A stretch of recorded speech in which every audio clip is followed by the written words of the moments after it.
Boom.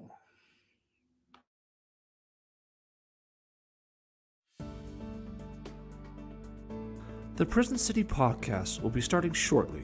Please take a moment to acknowledge the following sponsors of the Prison City podcast, the best podcast on planet Earth.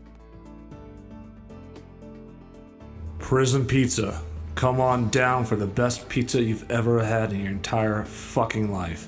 Every pizza has been made perfectly every single time, has been delivered in perfect time, and it has the perfect price point with the perfect amount of toppings and the perfect amount of sauce. There's never ever been a single pizza in the history of Prison Pizza that's not anything short of fucking perfect. Come on down to Prison Pizza, check out our salad bar too, and 846 or 406-846-4800 Prison Pizza for life. Fuck you. The Adventures of Pete and Kit, folks, is now available on YouTube for free. It's the all-time, old-fashioned classic about two brothers living in northern Idaho that just get into all kinds of fun and trouble. Tons of fun. It was written by Matthew and Kelly Cutler, official members of Prison Pit. Fuck me. And Patrick Cutler edited and produced it. The Adventures of Pete and Kit. More fucks and F words than you can imagine. Just search The Adventures of Pete and Kit on youtube.com or look up the Cutler Brothers production YouTube page. You'll find The Adventures of Pete and Kit there. It's really, really fucking funny. Das Fruit Improv Comedy, possibly the best and funniest improv comedy team on planet Earth, is looking for new bookings for the 2022 season. Go to dasfruit.com if you want to book the funniest fucking improv team on motherfucking planet Earth. Das Fruit. If it's not funny, then at least you'll get offended. What are we looking at here, Bob? Oh, nothing, Pete. Just the best fucking pizza you'll ever have in your entire fucking life. Prison Pizza, 406, 4 something something. I don't fucking care. Prison Pizza. Hi, I'm the local dentist here in Deer Lodge, Montana. There's a dick on my face, isn't there? Fuck Pat Cutler, he's nothing but a sexist piece of shit. Fuck that guy. Mad Dad, the family-friendly comedy that everyone sits around every Easter and watches. It was originally written by Kelly Cutler, directed and edited by Patrick Cutler, and stars Matthew Cutler, Martin Reinbold, who just got out of prison, and a couple other people. Mad Dad, a good old family-friendly comedy that can now be found on Amazon Prime. Search Mad Dad and you'll just laugh your fucking balls off. It also stars Prison City podcast member Mahomes, who currently lives in Omaha, Nebraska. So let's go Cornhuskers, yeah! Ladies out there, I now present you a picture of God himself. Say one more fucking thing about Prison Pizza, and let's see what happens. I mean, I understand there's no good segue from what he just said. Just be professional, text me back whenever I message you, show me your tits. Once again, there it goes. This disease or that disease or aliens coming down and taking over. No shit. I got hot milk in my area wanting to bang. Sexual experience. You don't know Pat well enough. I can see how someone might be like, fuck this guy. Why is he saying that to me? Oh no, she's out. Gee, what the fuck? But we are certainly not back on track. No, you guys were acting like you couldn't hear a word I was saying. He told me I shouldn't park in a handicapped spot, and that was his response. Oh, then I think maybe I can't with you, man. You can't tell me that you're all pissed at someone when you hit him with that stuff. And this all happened in 10 minutes? No wonder she got offended. Did you just yes and that shit? Yes and? They're so fucking worthless. Welcome to the Prison City Podcast. When the bars go up, you're officially locked in. And welcome back to the Prison City Podcast. We are all back for a nice, crazy-ass show here. We got a special guest, Marcy RockerGirl. She's really badass, really fucking cool. I am really surprised that she did not leave the show during that intro. Glad to see she's still here. Very cool.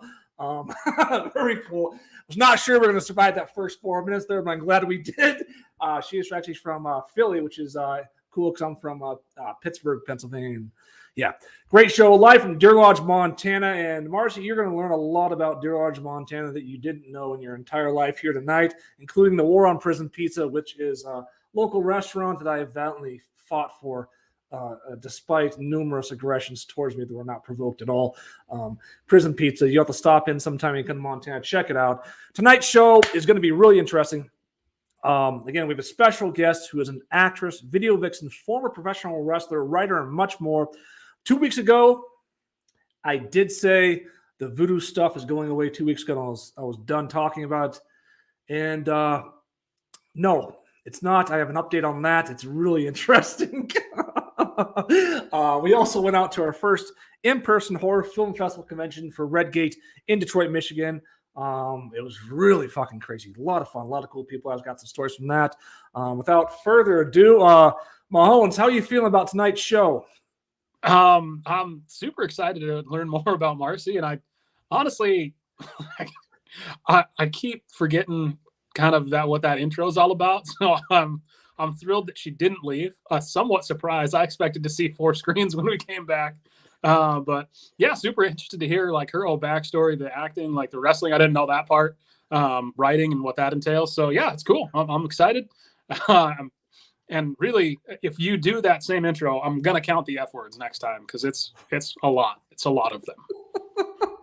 So as you can see, Marcy, there is cussing a lot on this show.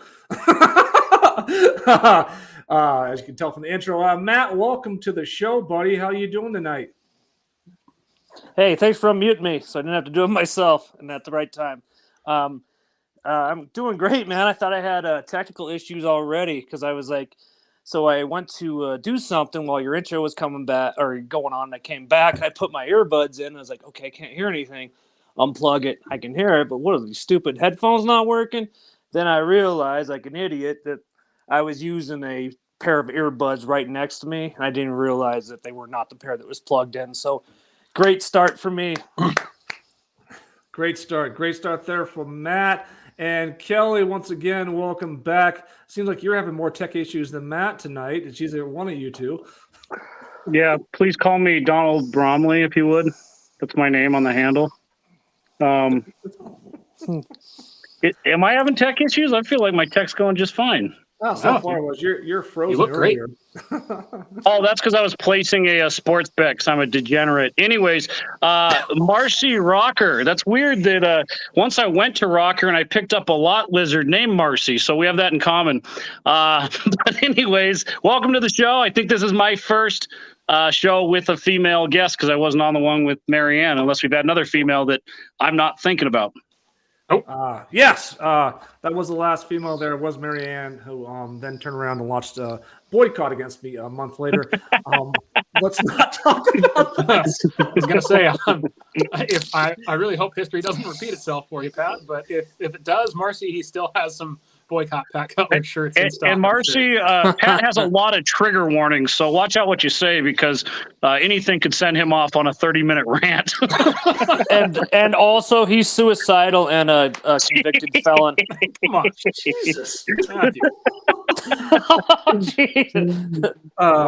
Sorry if you are. We'll be fine. We'll definitely be fine. So, just to introduce Marcy here, just give you an introduction of who we are, since we apparently didn't get enough job that before we started.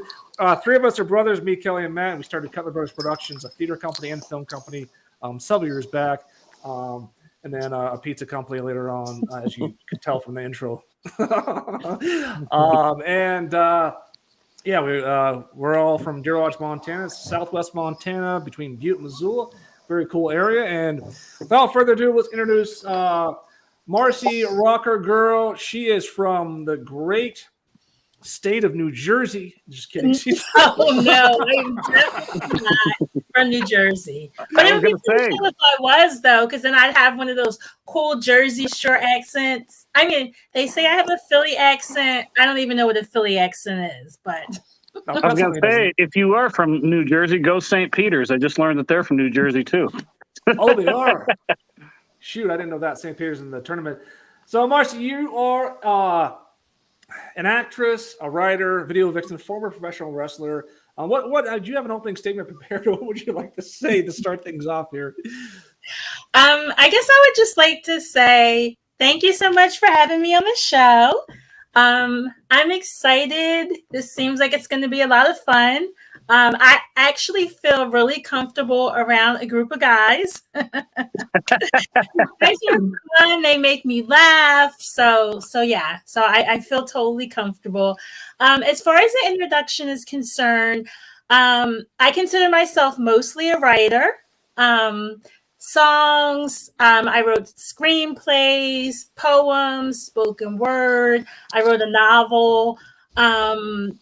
I also consider myself a musician. I studied voice my first year of college, and I've always sang. I've sang in choirs ever since I was a little child, gospel choirs, high school choir. As far as the acting thing, I've been doing like extra work here and there, and I actually have a few updates. I had a bit part in an independent movie that one of my friends was shooting last year, and it was actually supposed to come out at the end of the year, but stuff got pushed back, and I talked to him today, and it's going to be out this year. So you will get to see me. I am test subject number 1, okay? Not number 2. I'm test subject number 1. Hey, nobody likes sloppy seconds, right? Jesus. Hey, now I want to know about your professional wrestling career. What the fuck's all that shit about? Okay, so No cussing. So if you ever check my social media, I'm really active on Instagram at Marcy RockerGirl. But I also have a Facebook page too. But most of my videos and photos are on Instagram.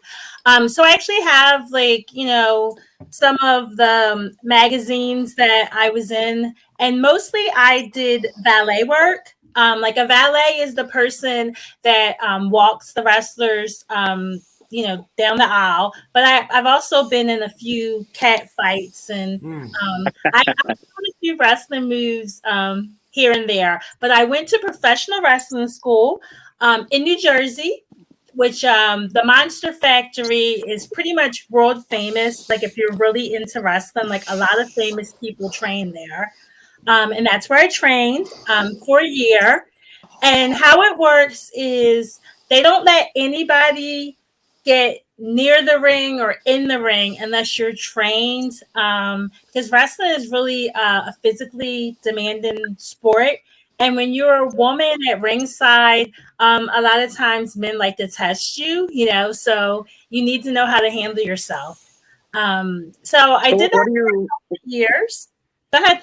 What do you mean when you say professional wrestling? Are we talking like UFC type of stuff? Or are we talking like WWF? Because I know they're both considered like professional wrestling. So what exactly? Or are you talking like professional, like college level, legitimate wrestling? What kind of wrestling are we actually talking about? I consider professional wrestling legitimate because you do have to go to wrestling school, and it's very physically demanding. I was trained at the Monster Factory, and they also did some training. I'm from like the old school, so it was back like in the old, like the old ECW days. That was our big thing from Philly was ECW. No, I can't do half of that stuff. I was never really extreme, but theoretically I could. But is it like UFC or is it like Vince McMahon? No, it's like Vince McMahon. Like think when she's talking about like escorting like the valet, think of like Triple H walking down with the valet. Like, I got you. The valet was a wrestler. Yeah. Well, technically valets are considered like managers, only a valet is usually a woman versus a manager could theoretically be either. But a lot of times people start off as the valet and then they just transition straight into becoming a wrestler. Like they start introducing them to the public, just as a valet. And then as you get more familiar with the organization, you transition into a wrestler. I personally never wanted to be a wrestler per se. Like I grew up and like my idols were like, like Miss Elizabeth and like Woman and Precious. Like I grew up for watching old school wrestling. So I really always wanted to be like a valet. Like my favorite wrestler of all time always was, the Nature Boy Ric Flair, and he always had the most beautiful, women escorting him to the ring over the years. What do you? As I say, have you seen the documentary on him, the 30 for 30 on ESPN? It's really freaking cool about what wrestlers go to. It's called The Nature Boy. Actually, it's based on Ric Flair and stuff, and the stuff that he went through. And yeah, it's a lot of work. A lot of physical work. I do know that. What did you use personally? I think it's a lot of physical work, but I think it's tougher for a woman because you have to deal with, basically it's a man's sport, and then you come in, so then you have to deal with like a lot more. And then you also have to deal with, the little cat fights that, women have, I want to be number one. I want to be number one. So I think it's really difficult. Like I didn't stay in it like a long time. Like I did it and it was fun and I'm glad that I did it. But honestly, I had more fun when I was just like a fan, like watching it. Like once you get into it and you see all the behind the scenes, it's kind of like being in a band, when you're in the audience watching a band, you're there for like, I don't know, 45 minutes, 2 hours, and then you go home. But the band gets there, 6 hours in advance, for check-in. And then they're there, their day doesn't end until 3-4 o'clock. And that's kind of how wrestling was. It was like the matches and the shows were like 2 hours, but like you had to get there like 4 hours in advance. And most of the time, you were backstage because you weren't allowed to be out front because you distract the other matches. And so basically you're sitting there for like 6 hours. Everybody's bored. They're playing pranks on each other and they're just doing some ridiculous stuff. And you're thinking, there's a million other things I could be doing. Why am I doing this? I got a couple questions for you. And it's really fuck you, Mahoney. First, but after a while, you're like, yeah. I got a couple questions for you. So one, what's the hardest bump you ever took? Like the hardest hit, maybe worst injury, and then what's the hardest thing to learn? Is it like taking a fall or like a certain move that you're supposed to do to make it look like taking like a fake punch or a fake kick? Or because some people make it look like, damn, that looks like they're really catching them, Okay, so I think I can break up my first answer into both of those. So I would say, so I actually got like a real wrestling injury that I actually did to myself.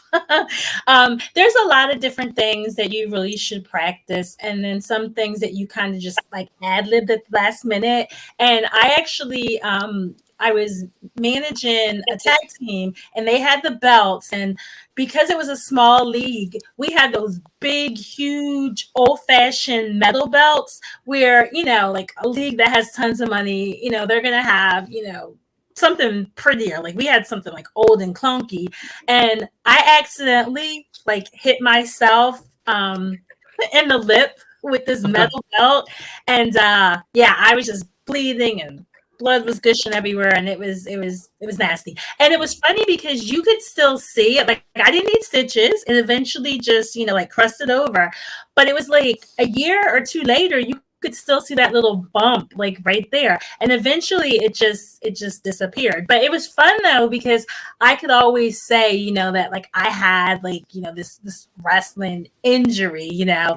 But I mean the biggest bump I ever took though, because that wasn't really a bump. I had a cat fight, and we were fighting like on the top rope on the turnbuckles, and we flipped off and like fell into the front row, and we were still fighting, and that was exciting. Like the guys were totally into it. They were like, "Oh my God, girls!" They're probably thinking, the tops are gonna start flying off and stuff. Like the guys, they were like, screaming and yelling, and that was actually a lot of fun because most of what happened, like it just happened, like we just went at it and we're just pulling hair, and before you knew it, we just flipped off the rope and we just went with it, we never stopped screaming at each other, even when we fell and rolled over, So that was a lot of fun. But I would say that like I didn't get really, really physical. I mean, I had a cat fight, I had an injury. There was one match where these guys were huge, and I was in the ring, and I got a little physical with them, but I can honestly say it was just a lot of, being there at ringside, supporting the wrestlers, and so cool. it kept it kind of easy for me, Yeah, sure. Very I mean, that's super interesting. You're the only one I've met in person that has any sort of like legitimate background. I mean, obviously I see the stuff on TV and I've seen like the background, kind of like the Nature Boy stuff that he talked about, or like there's a good one on Bret the Hitman Hart, but like it's interesting just to hear a little more background detail on it. I mean, it's not really hard to get into. All you need to really do is find a legitimate school.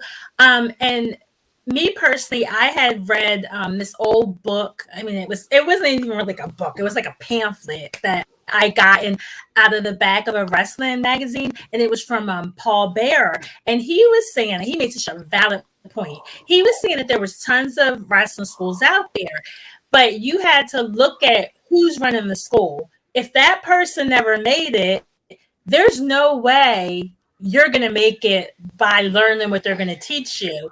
And so I thought that was really important, because I know that there was some people who, were like, I'm going to have this wrestling school. And you're like, dude, what did you do? Like, how can you teach other people how to make it if you have no connections? And I mean, it's just like wrestling is just like the music business. You need connections. It's about who you know. Yeah, 100%.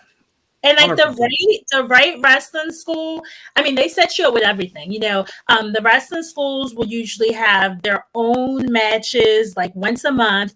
They're totally local. Like everybody from the local community love it, because if you go to WWF, I mean, back in my day, it was, WCW and ECW and all that stuff. But if you go to those, you're going to pay a lot of money. But if you go to the local event, you're paying $10, $15. You got a front row seat. After the show, all the local wrestlers are going to sign autographs. You're going to bring all your kids. They're going to take pictures with you. Whereas if you go to the big matches, you're never even going to get close to the big superstars. So, wherever they put these local wrestling schools, they have a built-in audience. Like the neighborhood loves coming to these shows, because they can say, I know this wrestler, look at these pictures, and it's good for the wrestlers too, because they get experience, they get to try new things, they learn. So it's a pretty good, setup for everybody, I think. Some of you have to sell lots of tickets, right? They want you to sell lots of tickets, and it usually goes by whoever sells the most tickets is the headliner, which I get it. If you bring the most people, they're going to support you because, they're there to see you. But it's funny, like, it's like, if I sell 50 tickets, I'm the headliner, but somebody else could be better than me. But if they only sell 25, they're on the lower cards. But I mean, it's a business at the end of the day, like anything else, Yeah. No, it sounds really interesting. You say something, Kelly? I guess I was just wondering how you even got interested in that in the first place. I mean, all of us as kids watched WWF, WWE, whatever, and we all had our favorite wrestlers. Mine was, like Doink the Clown and Yokozuna and all the years with those guys. The Undertaker, that's funny you mentioned Paul Bearer, because I loved Paul Bearer growing up. So how did you get involved? Just watching it and saying that's really freaking awesome. I just want to do that, So I started watching wrestling when I was really young. The first person I ever saw was Ric Flair, and he just had so much personality and so much charisma. And then I just from him, I started watching, because he was in, I think it was NWA back then. And then I started watching, it was WWE. But I never really thought, in my dream life, I got to escort somebody like Ric Flair down the aisle. But I never really seriously thought about it. Honestly, until that one day I was looking in the wrestling magazine and they're like, order this book, how you can get in wrestling. And it's like, do you like wrestling? I'm like, yes. And they're like, can you imagine yourself doing this full time? I'm like, maybe. And then they're like, anybody can do it. We'll teach you how. I don't know, $5.95 or whatever it was. And I'm like, I have that money. Okay. And then I'm reading it. And then I'm looking and there's like a wrestling. Well, there was a wrestling school. The Wild Samoans had a wrestling school in Pennsylvania, but it was like really far out in the mountains. And then it was the Jersey one. And then once I realized, you know what? There's a school not that far from me. I read the book. I called them and they're like, come in and see how things are. And I'm like, you know what? Even if I don't like it, at least I can say that I was actually at the real wrestling school. So I went there. I met everybody. Everybody was nice, I was young, like really young. So they put me like on a payment plan. Like it was perfect, Awesome.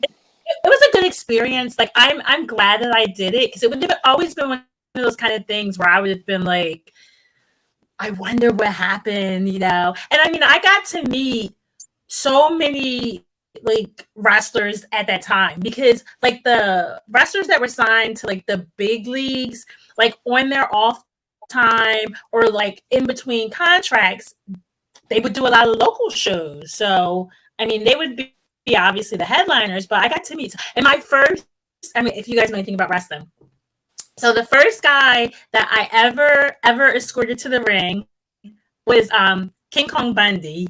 And if you know anything about wrestling, King Kong Bundy is like humongously huge, Oh my gosh, King Kong Bundy, he's a classic. Yeah, he's huge too.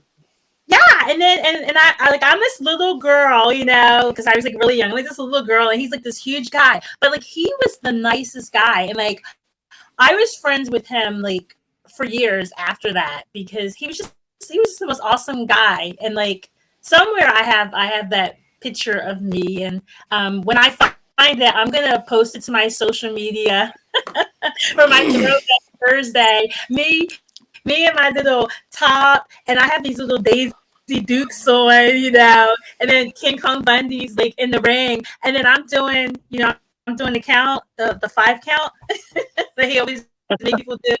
So that was like a good memory, and that was the first time I ever escorted any wrestler to the ring when I was in wrestling school. So that was awesome. Yeah, that's crazy. What was King Kong Bundy? What was he like as did you talk to him at all, or what was he like?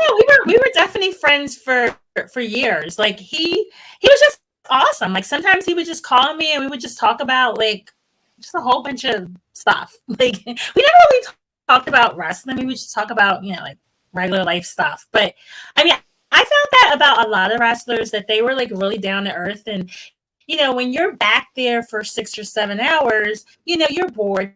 There was a few that were like really standoffish or in their zone, or that wanted to spend the whole time going over the moves or something. But mostly, you just hung out and you just chilled and talked, and it was cool.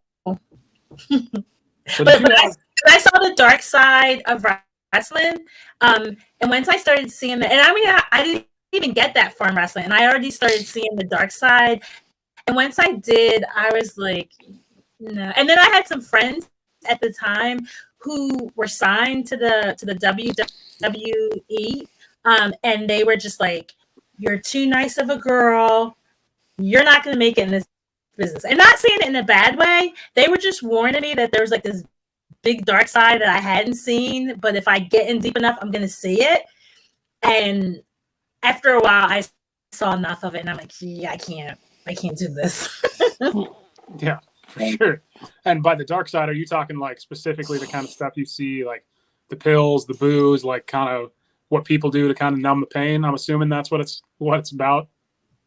Yeah, and like I said, I mean, I just did it on the local level. I wasn't even anywhere near the national level. So, problems are just gonna escalate the higher you get. And then they were telling me stories on the road of crazy stuff that happened to chicks, and I'm like, and now I understand why a lot of times, I mean, not all the time, but like a lot of times why women in the sport were like dating or married to other wrestlers. Because honestly, that's protection. You know what I'm saying? Like, you're on the road with your husband or your boyfriend. That's protection versus you being on the road as a woman by yourself. So, I mean, I get it, Well, we're all comedians. We've all been on the comedy scene, and that sounds a lot like what you're talking about with wrestling and the headliner and all that stuff. It seems like it's the same shebang with that. I guess open mics for musicians and stuff, starting from the ground up, where you're going in, you're getting 5 minutes of fame or whatever, even if you even get on the stage or in the ring, and then building your way up. And there's a lot of politics to play, and it's like you said, the more the more people in the business, the quicker you're going to climb that ladder. So it sounds like every industry is like exactly the same. Absolutely. I've always had, I have to tell you this, I've always had so much respect for people in comedy, because I personally think, this is just my opinion, but I think stand-up has to be one of the toughest things out there. Like, I can't even imagine. Like, sometimes I say things that people think is funny, but like, that's just, I say it. Like, I can't imagine like try to be funny. Like, I would bomb so bad. Yeah, you kind of got to be in a weird place, just like, again, probably these professional wrestlers, like you're saying, the dark side. You kind of just got to be in a weird place where you just don't give a shit, And I think that's just from experience, where it's like, you know what, I've tried for years and years and years, and I get all nervous, and then people still say shitty things to you, and you just realize it doesn't matter. It's like, you either like my shit or you don't, period. It's that simple. I love the way you guys, like the really good comedians, the way you guys handle hecklers. That's the thing. Like, I saw, like, I don't remember what show it was, but there was a show and they talked about that. They had different comedians talk about like how they deal with hecklers.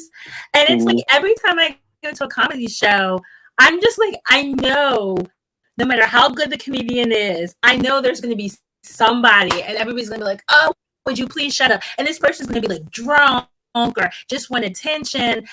And like, I was like, I don't know how good I would be at the heckler thing. Like, it's such a weird part of comedy. Like, I don't know why someone's like, all right, so I paid $25-$50, so I'm gonna be part of the show today. Like, no, shut up.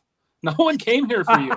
Nothing you have to say is as good as what they're saying. I mean, if the comedian makes you a part of the show and asks you questions, I mean, it's okay to answer. Yeah. But the second you answer their question, shut up. Don't keep going. Because sometimes they do that. Sometimes the comedian will bring them in, they'll talk to them, but then it's obvious, okay, I'm done with you. And then the person will just keep going and going and going. Yeah, I've never understood that. Like, if you want to be part of the show, do your own fucking show. No one came here for you. Language, please. The weirdest damn thing, like the hecklers. I've just never understood. I mean, during comedy night a long time ago, someone heckled us, but because he was an asshole. And it was a long time ago. So I honestly, this is an opinion I've always had, and you've done some acting. I think the like serious, like, hey, we're about to do a really emotional scene, I think that's way harder than, like, it's easy to joke around and make people laugh. I think it's a lot harder to be like dig into something super serious. I don't think it's easy to make people laugh, because I think that everybody has different things. You said, like for me, like, I don't like certain things. Like, there's certain comedians that are extremely dirty, and I'm not into that. And so I feel as though, I mean, obviously you have to, I have a story. This is one of my favorite comedy stories. Okay, so when I used to live in LA, for me, all good stories actually really truly start with when I was in LA. It really is, because I love LA. But so when I was in LA, I went to a lot of comedy, okay? And what I noticed was, and I thought this was the craziest thing, I don't know if it's the LA thing, but there were some comedians who went to a club, and I don't know if they were trying out new material, but they went to the club, they killed, okay? The audience was laughing, everything was just amazing. Okay. And that was in one place. But then I saw them like a month or so later. It was the same exact routine, the same delivery.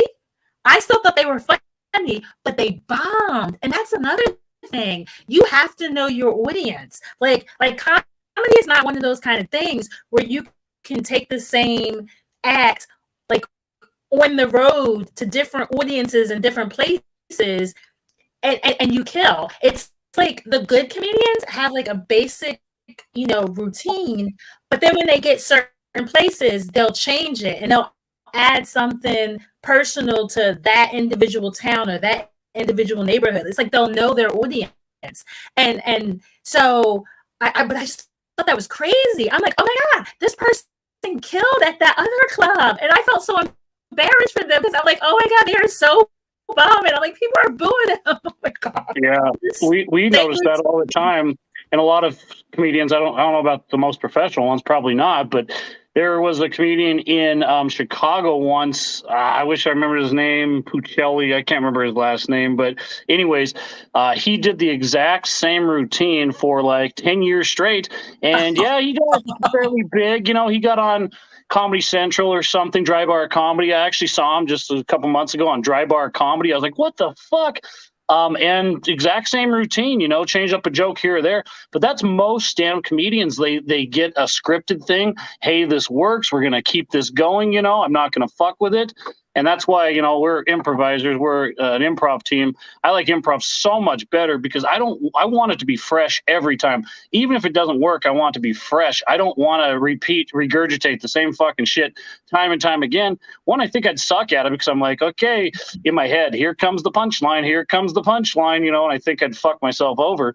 But yeah, I don't get the stand-up comedy thing. I've done it a few times, but I don't get people that have a scripted thing that they can do for 10 years. That seems like comedy hell to me. I think improv is amazing. I had a friend, actually I had two friends.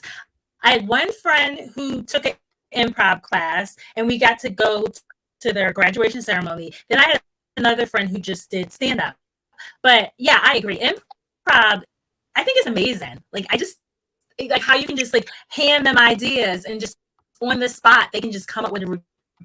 Like that's brilliant. Like I would come up with a routine, but like I'm slow. Like I would come up with it like 3 days later. I'd be like, oh, I got something for that. I can't come up with stuff like right off the spot like that. Like that's just quick wit. Like I love those shows. They're like my favorites. Matt, look at Matt's having some technical issues here. Technical issues. And StreamYard, if you're watching, we have nothing but respect for you. I think he asked for it with his name there. Probably will cut out. He called it out. There we go. Probably will cut 100%. out. StreamYard called it. He usually puts that sign up when he has to go take a shit. Oh jeez. So now I know. So now I know. Thank you for keeping me up to date with this stuff. I would have never guessed that's what that sign meant. Like, I don't see like little poop drawn anywhere. So for future reference. Yes. Thank you. See, now I feel a part of all this. Now that you're letting me in with the little inside jokes. Thank you. Yeah. Absolutely. So there's got to be a story there. Why did you were in LA? It sounds like you loved LA, and now so why back to Philly? What was there's a background story somewhere there. So I've actually been in Philly now longer than I was in LA. I was only in LA for 4 years, and LA was amazing. I had so many things I could have done in LA. Like, I could have went to college in LA. I did have a job, but mostly I just went to LA to party. I was young. I felt as though if I don't leave Philly and do this, life would happen, and then I would never get to say I did LA. And I wanted to go to LA ever since I was in high school. I would hear all these stories about partying on the Strip, and it just sounded so exciting. And I had a place. It was like right near the Strip, and it was near the Whiskey and the Roxy and the Rainbow Room, and like I grew up metal. Okay, like I I grew up like a metal chick. Like when I was in Really? Okay. yeah, Like I did not expect that. Yeah, when I was in Philly, we had a club called the Empire Rock Club, and that's where like like Cinderella played, and like Brittany Fox played, and we had this band called Heaven's Edge, and there's tons of thrash bands that played there. It was like our club, and I used to hang there like all the time, and mostly in the parking lot because when that club was still open, like I was really young, and they had all ages night once a week, so I would go there, and yeah, like I grew up metal like ever since like high school. Like I started off, well when I was really little, I started off like like R&B and rap, and then it went to pop, and then rock, and then metal, and then thrash, and so by the time I was in high school, like I was all metal. So by the time I went to college, and then went to LA. I was the Rainbow Roxy Whiskey Troubadour Cat House girl, I'm like old school. Another question: who's your favorite metal band of all time? Ooh. I guess we have to define what metal really is, because I mean, some people. Metallica, great. I have to admit, Metallica. I used to work. One of my first jobs, well, actually, my first job ever was I used to work in a record store, and I remember it was Kill 'Em All. It was Kill 'Em All, and I think that was the first Metallica song I'd ever heard, and I liked it. Like I think for thrash bands, it had to be, for me, it was always Metallica and Megadeth were my two bands growing up. And I mean, I know they went through lots of different changes, especially Metallica, but I don't know, I'm really old school. I like the classics, so I mean, in that genre or subgenre, yeah, I would go old school. I would go with Metallica or Megadeth. But as far as like all-time favorites, I mean, I went through so many different things over the years. I mean, I used to be a big, humongous, well, mostly David Lee Roth, but Van Halen fan, I went through, I don't know, I had like a Def Leppard phase, a Bon Jovi phase. So I've been through so many different musical journeys, many journeys, over the years. But me, I'm still old school though. Like, I mean, I don't really listen to the radio. Like, I'm at the gym, I'm binge listening to YouTube videos and stuff, and I'm pulling up some old stuff from late 80s, early 90s. I'm pulling up some old stuff. Yeah. Oh, cool. Sure.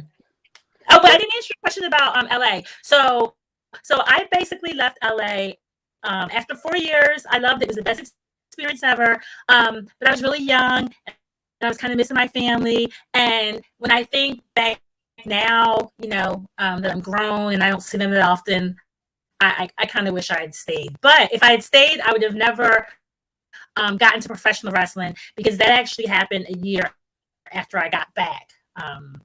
So is a trip back to LA in the future?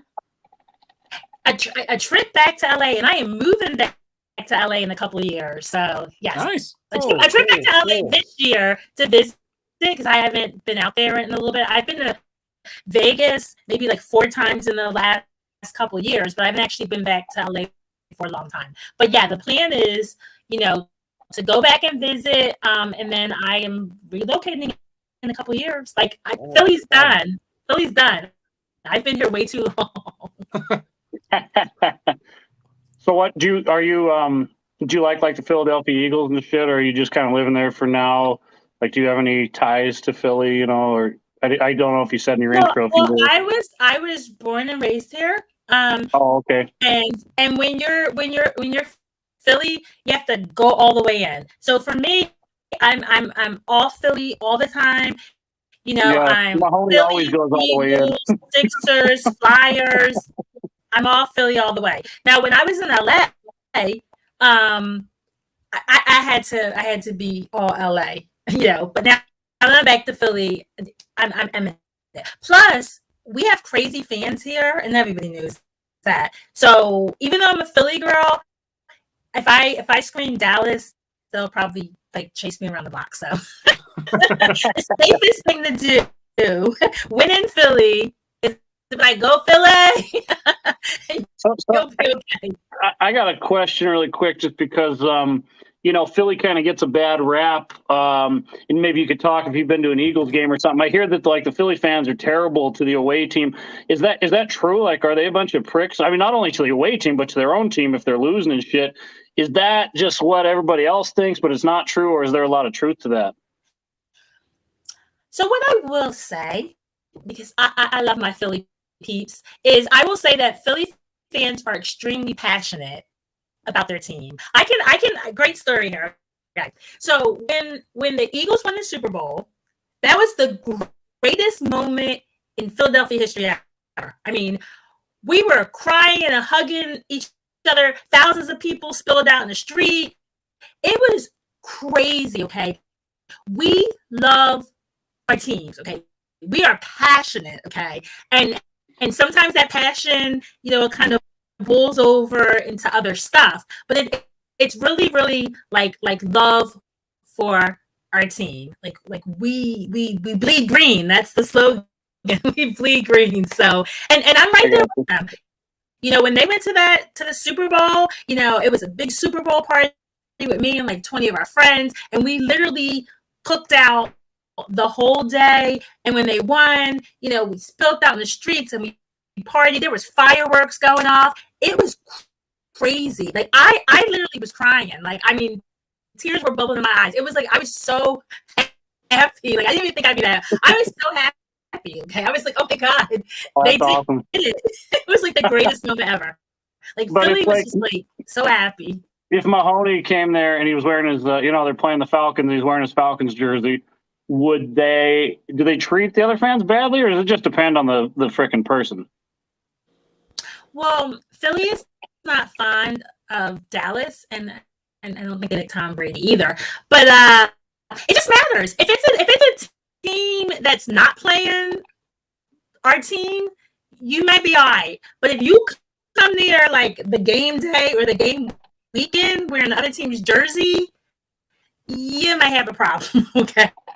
I'm not saying the whole stadium is gonna attack you, because most people, are chilling, and a lot of people bring their kids. Okay, so most people, but you're gonna get a few drunk people, and I think that's at any sport event. You're gonna get drunk people, and somehow, alcohol gives people a lot of courage to do things that they ordinarily wouldn't do. So, yeah, you might catch a little flack, especially if it's one of the teams that we have a rivalry. Here's our dramaturgist. His name's Moose. Say hi, Moose. Bye. Hi. He was hired to look up facts and stuff about a year ago, but now he just gets drunk and falls asleep on our floor. That's good if you can get it. That sounds like an interesting fact. I mean, Yeah, I'll just sleep on the floor. That's interesting. he's a key cog to keep this show moving. Yeah, Moose is a really good guy. You guys are doing a good job so far. I give you 2 thumbs up, okay?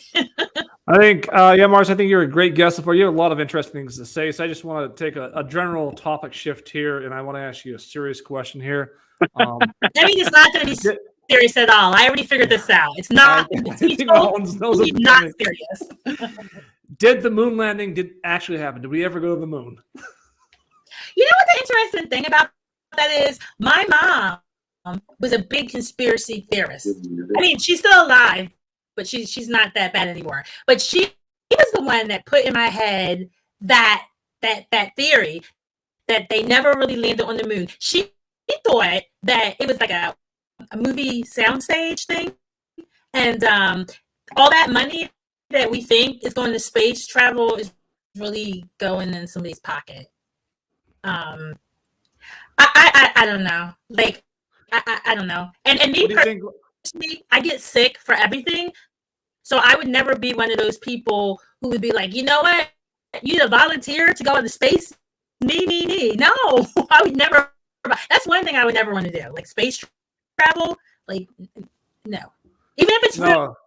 And the theory is, my mom's theory is that's not real either. I'm like, and I asked her that. I said, well, what happened to the astronauts? She's like, they're drugged. She's like, and they think they went to space. She's like, but they really didn't. She's like, they're really in a fake spaceship on a movie set the whole time. And I was like, maybe. So your grandma said that? My mom. Oh, your mom said that. That was the interesting thing that I saw. Is there used to be this theory about Stanley Kubrick worked directly with NASA to make Space Odyssey 20, whatever it was called, and there's a documentary on it or a conspiracy one on it I watched a couple of years ago in Alaska, and I just thought it was interesting as hell to the idea that not that we didn't land on the moon, but that the initial one we were in a space race with Russia. Maybe we faked the first moon landing to claim we won the space race, and then after that maybe we weren't landed for real or whatever. But I just thought it was interesting.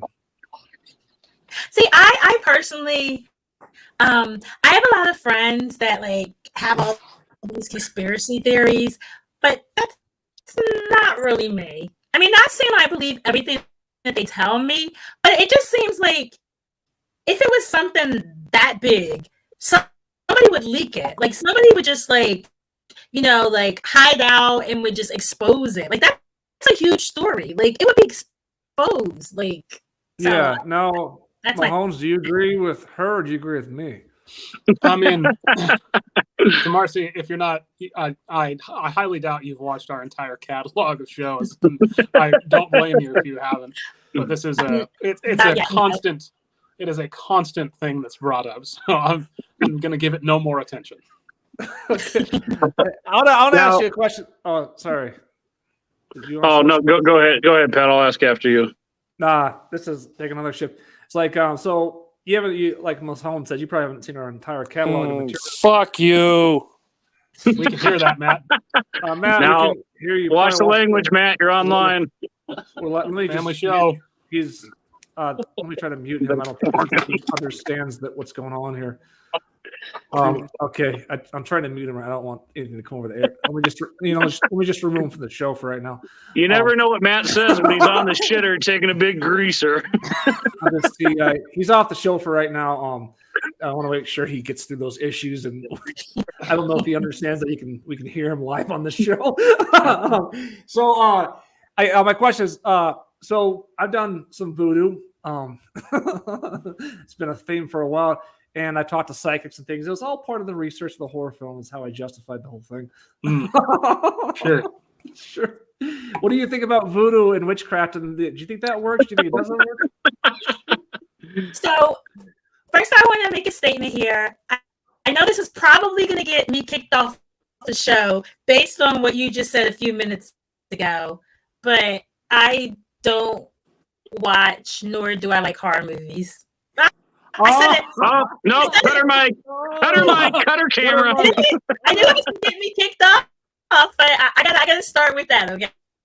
Well, hey, Marcy, I'm going to tell you you're in luck because Pat made a movie. It's called Redgate. It's a big romantic drama, so you're okay because that's not Pat's favorite genre of movie either.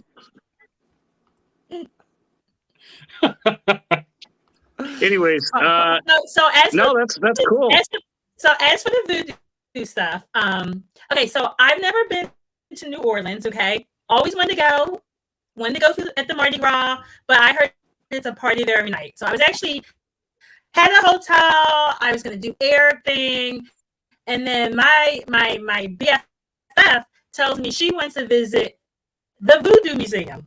She's at voodoo, okay, and I'm thinking, the dolls, or they're going to stick the pins in it, and I actually canceled my trip to New Orleans because I was just like, I'm not going to the voodoo capital of America.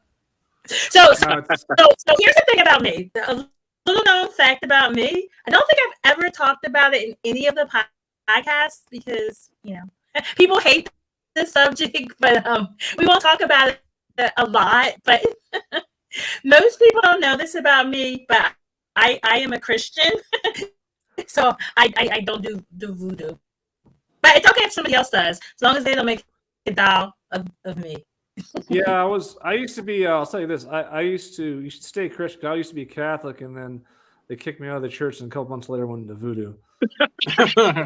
Slippery slope. Well, we didn't actually kick him out of the church. He stopped going to mass, then got into voodoo on his own.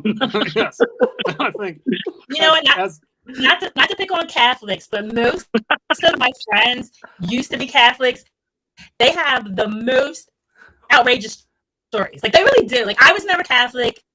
Like I grew up in like a Baptist church on my grandma's side, a Methodist church on my babysitter side when I was a kid. So I set foot in a Catholic church like twice for somebody's wedding, but like I don't know a lot about, like I know something about it. I know the priests and the nuns, the saints and the rosary beads and shit. She knows about the priests. I don't know a lot about like stuff because Christian churches are just different. Like we do rituals, I guess, but like the church that I go to, we don't do all that stuff. We just keep it basic, So well, the Catholic Church, I mean, and all of us on this show are, I don't know what Pat is anymore, but all of us are Catholic. And I just got to say, the Catholic Church is very ceremonial. It's like it hasn't changed in years and years and years and years. So that's the only difference between the Catholic Church and like probably a church that you go to. And I've been to those churches too because I've dated girls or whatever that were one denomination or whatever. But I just got to say, I think it's cool that you're a Christian. I think it's cool that you eat a fucking dick already. God damn it, this guy. Thanks, Matthew. Oh, just talk. Let's get a moment of silence for 2 seconds. Well, you're on a podcast. Anyways, hey, Mark, if I can continue, I was saying, I think it's cool that you're a Christian. I know. What a time for Matt to cut in right there. I think most people that they say like were former Catholics, they end up being at like another Christian church or whatever. I went to former Catholic, they're going straight to witchcraft. It happens. I mean, not often, I don't think. It happens, I mean, what are you gonna say? Hey, here's I'll tell you this, Marcy. You'll find this fascinating. In Haiti is a big Catholic country, and it's a big voodoo country. And Absolutely. In Haiti, they do not see the difference between being a Catholic or practicing voodoo practices. They see no difference at all. I just think that's interesting as hell. A lot of interesting stuff happen in the Holy Bible. So I can honestly understand why some people don't see the difference between Christianity or a lot of stuff. Like there's some freaky stuff. Like if you ever read, like for my church, they tell us to just skip the Old Testament and go straight to the New Testament. If you start from the beginning, there's some crazy stuff that happened. I was like, that's crazy. Like that's crazier than anything you write in a freaking movie. No, it's interesting as hell. I'm not really. I don't know why. I like all religions. To tell you the truth, I don't really like denounce anything. Well, if you look at past episodes too, I mean, we don't need to get super deep into it now, but we've made the point that voodoo is nothing more, or witchcraft is nothing more than what any church or anybody that's spiritual or prays to Allah or God or the Easter Bunny, it's all kind of the same concept. And that might seem like, well, no, witchcraft isn't even close to that, but it is the same idea. If you break it down and you get rid of all the labels and all the words, it's the exact same. And I mean, you can go back in episodes and we talked about that for, 5 episodes in a row somewhere last year. Yeah. I want to cut to Matt. Your text working now, Matt? I guess. Now you had a scary story that you wanted to share on tonight's podcast. Can we cut to that really quick? Yeah, Pat. Let me get it in before I cut out. So, it scared the bejesus out of me, Mark. It scared Jesus out of me.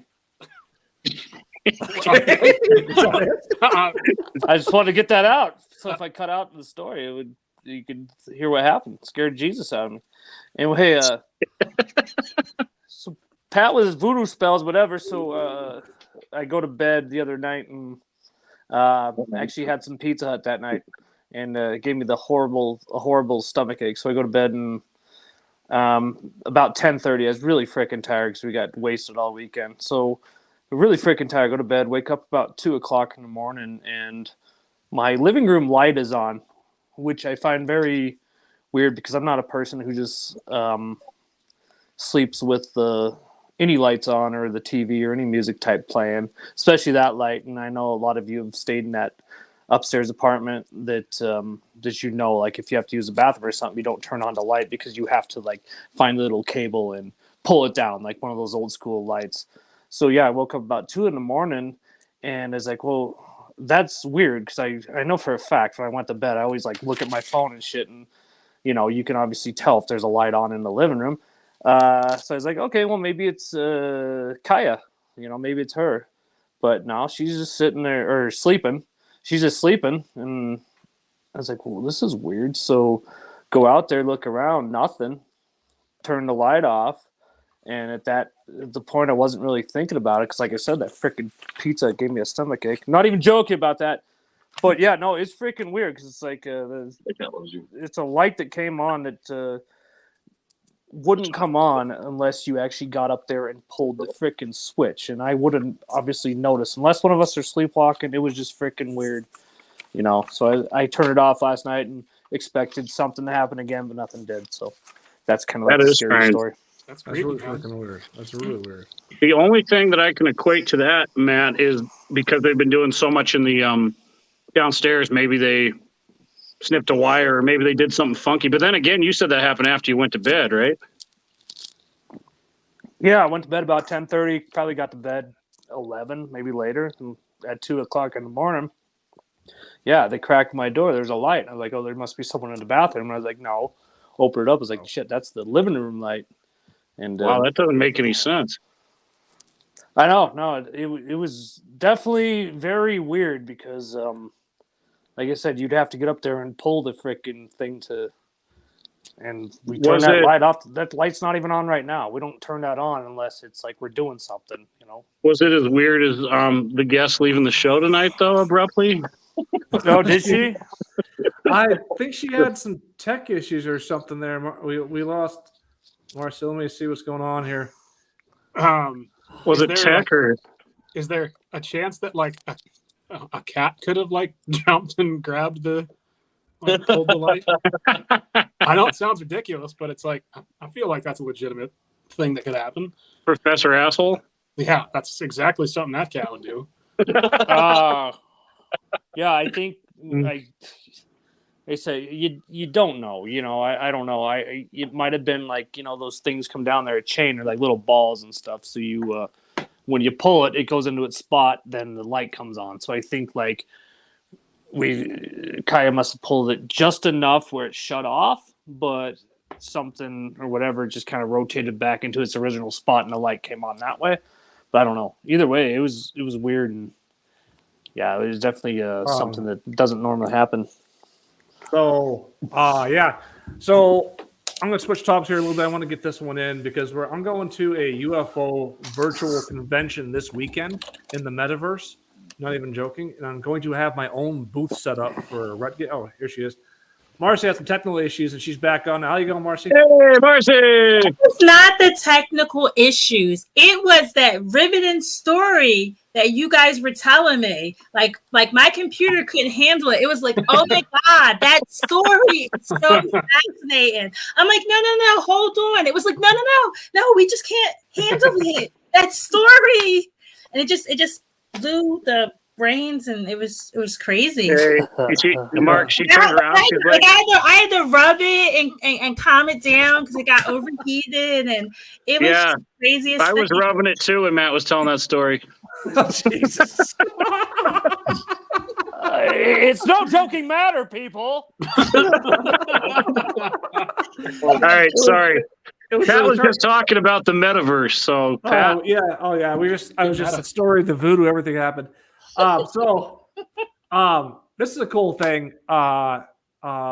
This person I know online, she invited me into this Metaverse event, and it's not like the Mark Zuckerberg one, but it's a Metaverse online where I'm going to a virtual UFO convention this weekend, and I'll show you a screenshot of it really quick.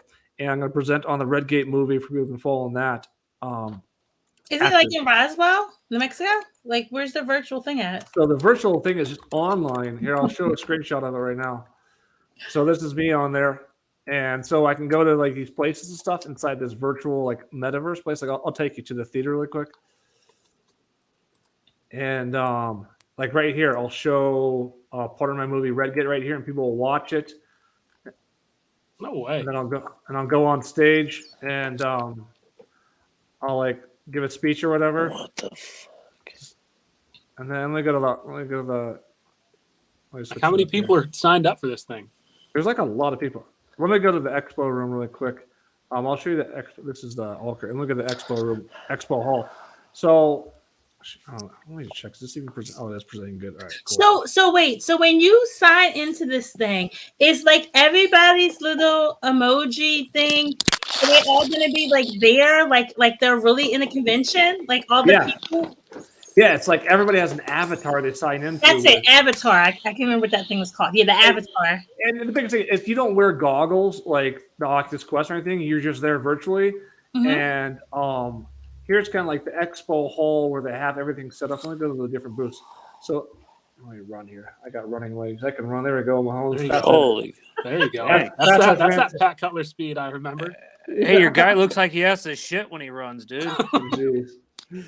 So like they have like an event booth here, or this lady has something set up, and then she plays a video there. I mean, I actually think that's pretty fascinating, though. I mean, I'm not like the tech person at all. Apparently, I'm bad with technology.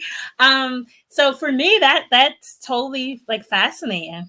That's cool. Yeah, it's really interesting. Like right here is going to be the Red Gate area where they're going to put up a bunch of photos and videos and stuff right there. I'm going to go back here. There's some cool places back here. So you have like a set time that you're like doing your presentation or whatever? Yeah. Also, I'll go to that theater at like 6 p.m. and show the Red Gate trailer, and I'll show like another YouTube video on it that I've made, and I'll present it to a group of people at that auditorium or whatever. So then like this guy will speak or that guy will speak. This guy has a bunch of stuff going right here. Yeah, there's some like really cool guys at this thing too. These are all like how you don't have to say, but is this? I'll ask it this way: is this expensive? No, it's like I think it's pretty free for anybody to go to it that wants to go to it. No way. Like you just have basically you have to download. I can send you the link. You download this app and you go to it like for free, pretty much. No, I mean for you to like be here, like to be a presenter, is it expensive for you? No, it's free. Oh. Yeah, it's completely free. They're really cool people that are setting this up. It's with a mutual friend of ours, Sean Mars Entertainment, is who hooked me up with this. That's crazy, and he's going to be helping along with it too. And yeah, it's really freaking cool. Like, well, that's great. I mean, and then you could stay at home in your PJs, and you don't actually have to travel and do a hotel and do all that stuff as if it was a real convention. That's like perfect. No, it's really, really badass. And I'll go back to the theater again. Theater charged me because the theater starts playing a video automatically and I can't hear anything. But yeah, so like right back here, you can go up, you go ahead and click sit down, and the person can sit down and actually watch what you're presenting.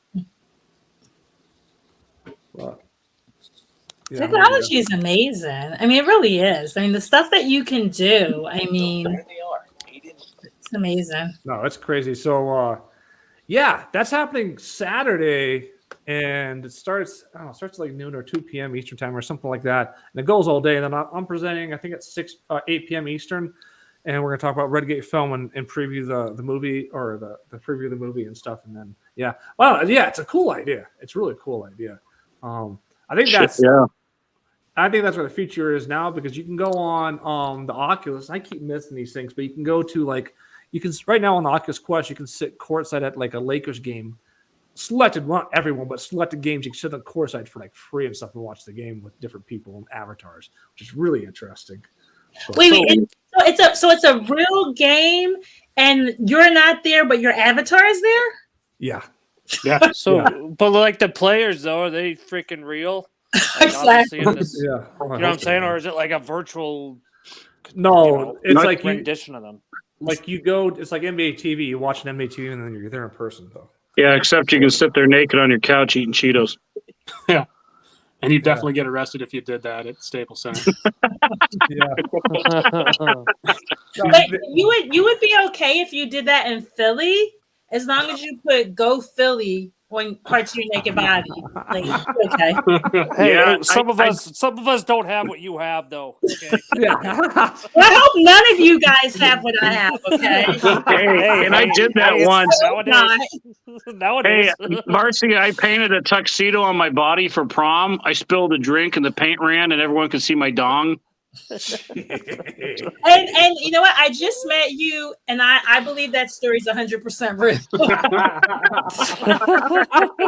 You were supposed to tell that. Oh, good times. Hey, well, the internet's working great. Yeah. Yeah. Hey, Mahoney, we might have to start rounding that metaverse, huh? Yeah, I think it's the horses. Let's see if I'll do one question if there's any listeners. I can't see any comments coming, but if there's let's see if our guy Drew's in there. If he's got a question for Marcy, then we can round the horses. He is definitely in there. So I'm really bad with the live feed and stuff. But I will make sure, when you guys give me the link or whatever, I will let all my followers know that to check this out and stuff, because I think they will totally get a kick out of it. Oh, they'll love it. They'll love it. Yeah, no, I don't even really post the live link to tell you the truth. I just kind of throw it up there just because I never know where it's going to go. Well, that's good. I'm glad that I'm not on the hot seat with random questions. So I feel relieved, but Yeah. Let's go some earlier comments here. Drew, now Matt, sloppy seconds keep some people going. That's true, Drew. I mean, I guess we all come from somewhere, right? Someone had to date their cousin or whatever to get where we are. That was a deeper response than I expected. Right. So Marcy, back to like the wrestling stuff. This is what Drew asked, is like talking about Ric Flair. So can we get a woohoo from you? oh my god, Woo! Nature boy. Let me see what else we got here. Let's see if there's anything funny here. Can we talk about comedians? Bill Burr loves hecklers. Yeah. Oh, actually, since you're from Philly, Bill Burr roasted the shit out of Philly. Everyone on this podcast should go watch that on YouTube. Yeah. It is funny as fuck. He goes off and he literally says, I'm just going to keep doing this for 15 minutes or 20 minutes. And because he had hecklers in Philly, and he just goes off and he says the most terrible things about Philadelphia. Yeah, and the crowd's going nuts, laughing, and continue to heckle him. Everyone should go watch that because it's fucking hilarious. You know what? I think that most people think that the only people that are allowed to make fun of us is us, like in general. Like anybody from Philly, or we'll even take people who are from near Philly, like if you're from like suburban Pennsylvania, not Pittsburgh, that's too far, but like, like close to Philly, you can make fun of us. But honestly, most Philadelphians don't like if random people make fun of them. Like they take this. Yeah. Bill Burr roasts the shit out of you guys, so it's hilarious. You hear that? Pittsburgh, you're too far, Pittsburgh. No,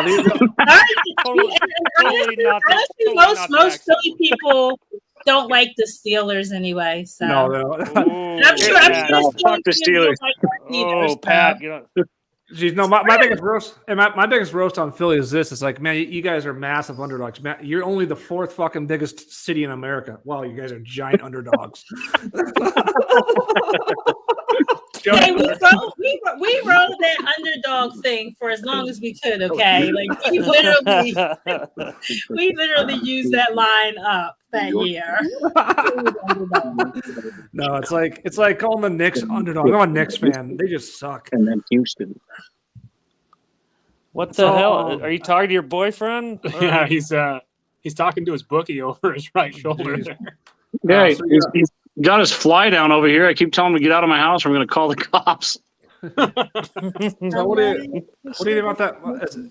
You know, hiking tacos? What is that about? I don't know. Well, I mean, is that an inside joke? Were you guys talking about hockey? I mean, what was it? Tacos and hiking?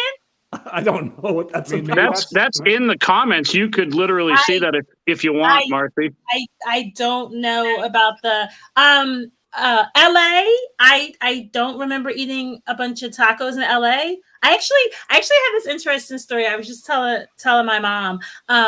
When I was in LA, they had, shows how old school I am. They had a place that was a Chinese food place, but everything in the Chinese food place was $1. So like, and I used to be a big Chinese food eater. So like, if I wanted fried rice, it was $1. If I wanted like, some egg foo young, it was like $1. And like, I used to like binge eat at that place all the time. Like now I don't. I eat so healthy, But back then, when I was in LA, I just ate like everything like all the time.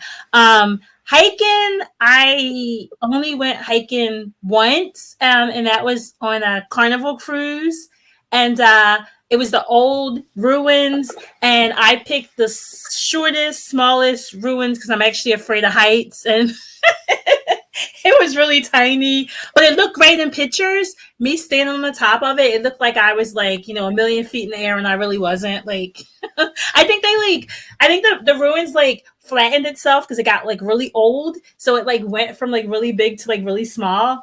And then like I just stood on top of it and like took these pictures, and I'm like, look, I'm hiking on these ruins. And sounds like the last escort Pat got at his house. Jeez. If you post on social media, it means it's true, especially when it's not true. Yeah, but she liked tacos though, not Chinese food. Oh, that's right. So, yeah, I know we're around in the metaverse here in a second, but you haven't talked too much about your acting career or what you've done. So, why don't you tell us a little bit about that? So, acting, mostly when I was in California, I did some commercials. I did like a few TV shows, like nothing major, because honestly, the toughest part for me in acting is just remembering a whole bunch of lines. And that's why like I'm so much better as a writer, because I can write my own stuff and it's easier to remember if I wrote it, But what I did want to tell you guys about, because I actually was featured in a music video for one of my friends' bands, and I actually shot it last summer, and he gathered like all this footage for like a whole year. And he actually sent me like this really rough draft. So finally, the video is going to be out this year, along with the movie I had the bit part in. So those were like two projects that were supposed to be out last year that I was so excited about. And like, I was all hyped up about it. And I'm like, yeah, I'm going to, post the link to social media. And then they just got delayed. So in the next couple of months, I'll have the music video, I'll post that on social media, and more information about about the movie that I was in. And I think that's the thing. The thing is that it's been a lot of delays and stuff, during the way the world's been going in the last couple of years. So it's like all this stuff that was supposed to come out has been delayed, and I've had some setbacks in my schedule of the things that I was trying to do. But slowly but surely, things are starting to happen. Sweet. Yeah, no, things are starting to get back. It seems like a lot, especially with like sorry, we just had a comment come in. Oh, yay! This is not about prison. I mean, it could be. It could be about prison. Who's got good prison stories? That's a funny comment. I like Dave. Anybody that's ever seen this show knows it started out a little bit about prison, but can only talk about that for so many episodes. I watched the show. Do you guys ever watch Love After Lockup? The reality show? I've never heard of that. So Love After Lockup is a reality show where people actually date inmates, but mostly the show starts when the inmate gets free, and then like there's people that were dating them for years. There's people that got married in prison. And it's the craziest thing. There's another show, I don't remember what it's called, but this is new, where there's actually a prison matchmaker. Apparently, it's like a big urgency for prisoners to have a mate, and so she like literally matches people with prisoners.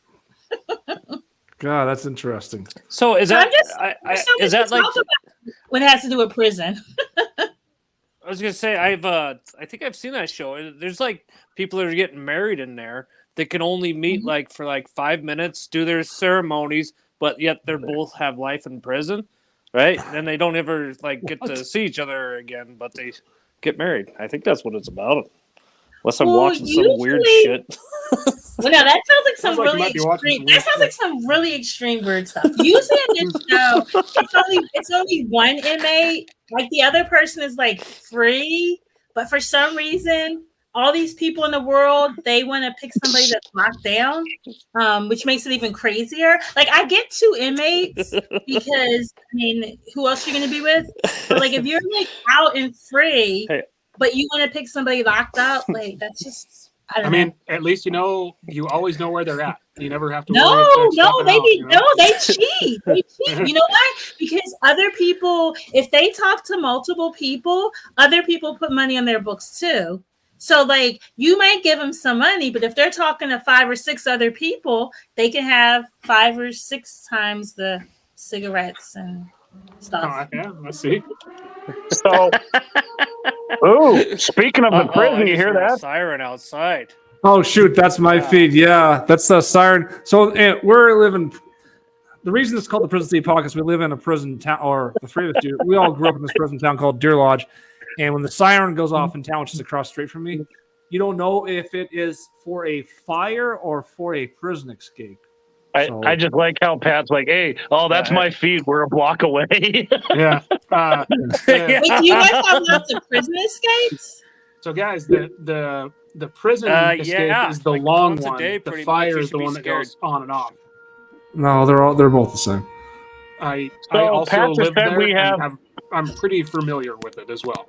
Okay, then lock up. If a prisoner escaped, I mean, they could just go running past the screen in a few minutes. Like, yeah, they could literally. This is the alarm for a prison escape. Like I'm nowhere near prison, so I'm good here. I'm like nowhere near prison. No, I have to say that's definitely a murderous prisoner escape coming to kill one of us tonight. I don't know who. Yeah. When it beats a certain way, that means the prisoner committed several murders right before he left. Correct. And usually the first place to go to sodomize someone is the box office where Pat is, so we're all safe. I like how you went straight to I thought you were going to say Philadelphia. There's a fucking cop car just passed. What the fuck? Oh, shit. Shut it down. This is getting a little strange, okay? Like why now? Out of all the time this could happen, like why? You're telling me this is not a prison escape, but I have multiple, like 3 cop cars just passed. Yeah, it's because we're in a tiny town. There are also probably firefighters too. Oh, jeez. Are they politicians as well? Because I heard that's a big thing. Yeah, I think this is much bigger than a prison escape. Just a second. I think this is right outside the box office. Just a second. Okay. Maybe it's like a car alarm. Is that possible? A car alarm, like a truck alarm. No, it's definitely the prison or fire alarm. Wow, that's loud. Maybe, yeah. Think about that. It might be a fire alarm. It's just the horses. The beauty of going live. You never know what's going to happen. I just checked it out, Mahomes. It turns out that's actually the Round the Horses siren. Oh, wow. That's a lot louder than it's ever been. You guys have horses out there, too? Oh, you know it. You kidding me? Well, you guys are Montana, right? Yeah, we're Montana.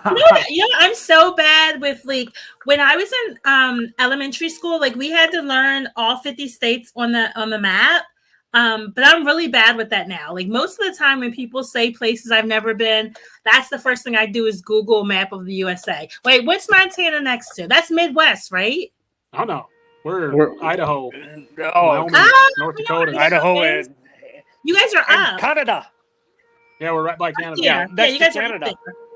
I know. Yeah, I know where you guys are. Okay. So update on this alarm. My Shit. buddy Moose was outside, and he said that the cop cars came flying down here, and they didn't go to like the police station, which is right across the street from my house. They turned down by the bar and flew down that alley there. So they're either heading out to the prison or there's something on fire over here. Another fucking vehicle just flew by. Like, I'm not even joking. Like, I've seen 3 cop cars and an ambulance. Okay, They it's caught him. dying down now. Yeah, All it's right. dying Well, down that now. I mean, they don't make it long. Yeah, it's dying down now. Yeah, I think he's on his way to Philadelphia. No. He's got a lot of places to stop before it's a lot of places between Montana and Philadelphia, okay? I'm sure they'll catch him before then, okay? Yeah, you know, before we round the horses here, I'm gonna take a live video on my phone and walk on down to their place and see what's going on and shoot it live. No, Yeah, Right? I say we round those cop cars and Pat goes and checks it out what's going on. And then he can update you next week on the Prison City podcast. right? And then you'll really earn your cliffhanger. name, Prison City, right? I know. All right. This was actually the second podcast I've done where the fire alarm, prison alarm, whatever you want to call it, went off. I was on a podcast a couple of weeks ago, and the same thing happened right in the middle of the podcast. I'm like, what is that siren going off? What I think's funny, Pat, is that you left for like 5 minutes, and then all of a sudden the alarm goes off. I think you just wanted to end this podcast early. Called in a favor. It's not that bad, right? We're all here together. We're all just chilling out, just talking about whatever. Come on, that's kind of cool, right? Hey, Marcy, I'll tell you this. You are the best female I've ever been on the show with. I told you I love men. And you know what? I remember that you said there was only one other female. I remember that, guys. Yeah, so you're number one for me. Yeah. The other female, we'll just say the other female will not be returning anytime soon. Oh. Hey, watch You know Marcy pull the boycott Pat Cutler t-shirt. See, for me, I'm like extra girly girl. But I also like to just hang with the guys because hanging with the guys is kind of cool. Do you know what I mean? Yeah, absolutely. Like guys are just like unfiltered. They're chill. You know, they make crazy jokes. You know, where girls are cool too, but sometimes girls are a little bit, you know, stiff. Yeah. Guys are looser. You know. And that's always cool. Almost every girl I've ever known or dated has always told me that they would rather hang out with their guy friends. Every single one of them, because they say it's too dramatic or whatever when they hang out with their girlfriends for too long. So they're gay I don't know if guy that's true or friends, not. right? Hey, My gay guy friends, yeah. including Tilly in the background there. You can see his head. Yeah, that's one of my gay husband. friends. Happily married for 3 years now. Oh, that's so cute. Yeah. We're going to go consummate the Tuesday night over here in a couple minutes, right, honey? Not my fault. I like bowling. All right. Let's round them cop cars. I think we've Knock it off. gone off the rails if there was any rails to go off of. I mean, there's nothing wrong with a bunch of bro love, okay? That's what I was talking about earlier. You know, you guys love each other. I mean, who is to say what's too much love, okay? You know? Yep. The city of brotherly love. Brotherly love, baby. Hey, if you guys want to go to the Prison City Podcast after party, go to Missouri Avenue across from the courthouse. Jim Tilley will be hosting it. That beer. Beer. There you go, Marcy. Yes, he has a beer for you. Yep. Is it a light beer? Because, you know, I'm a girl. I got to watch my figure. No, it's not. Hey, Marcy, the best part about it, too, is his wife won't be there. Oh, Shoot. I made my family disappear. Oh, fuck, Mahoney. It's time to go to bed, isn't it? I mean, she's in Philly, so she's exactly. You know how late it is here. Yeah, it's like midnight. Exactly, it's pretty darn late here. Great, Marcy. Thank you. Yeah. It's 11:41 in Philly.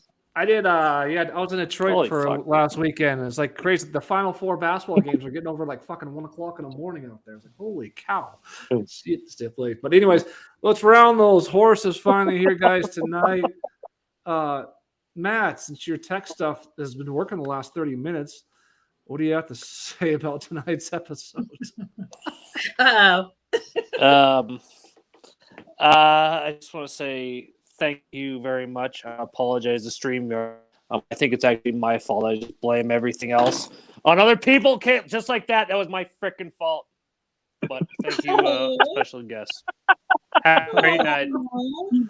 Oh God. Okay, Kelly with Tilly in the background. What do you have to say?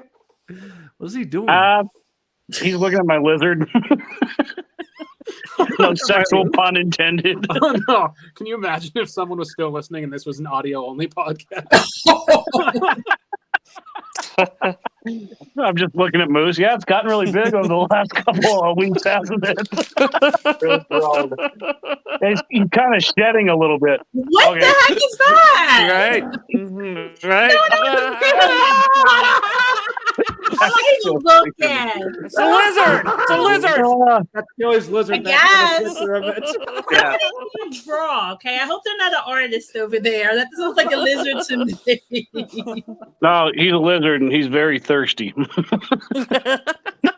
Anyways, I just want to thank our guest for being on. It's been a great episode, and I just wanted to rehash on the Christian stuff. I hope you didn't think we were giving you crap for it, because we all really are. Christians, we all do believe in a higher power. We talk about, spirituality and stuff all the time. So I appreciate your bravery in saying that. Most people are scared shitless nowadays to ever say that in today's society. So I hope you don't think we're ripping on you too bad, but it was fun and interesting stories. And now back to the lizard, Moose. I'm not that sensitive. I'm good, Like I don't take things too personal, and you need to be able to laugh at yourself. Do you know what I mean? Like, yeah, absolutely. Laugh. Absolutely. 100%. Let's go with Mahomes. Your final word. Marcy, thanks for coming on. You survived this whole thing. Hopefully it wasn't too painful. We're just some simple fellows from Montana that get together and try and make jokes with each other. So I appreciate you coming on. It was super interesting background, and excited, to check out when the film comes out and then the music video. So again, thanks for coming. It was fun. Yeah. Thank you, guys. You guys have been so wonderful. Thank you for inviting me and bringing me into your fold for a few moments. Yeah, thank you so much. Yeah, thank you very much. And for tonight's final word, I'm going to go to Jim Tilley. You want to come on for a final word for tonight's podcast? You know what? It was great. Good job. Good job, everybody. Thank you. Jeez, Matt, cut that. Oh. Okay, it's time for Daddy and Daddy to be alone. So I'll see you guys later.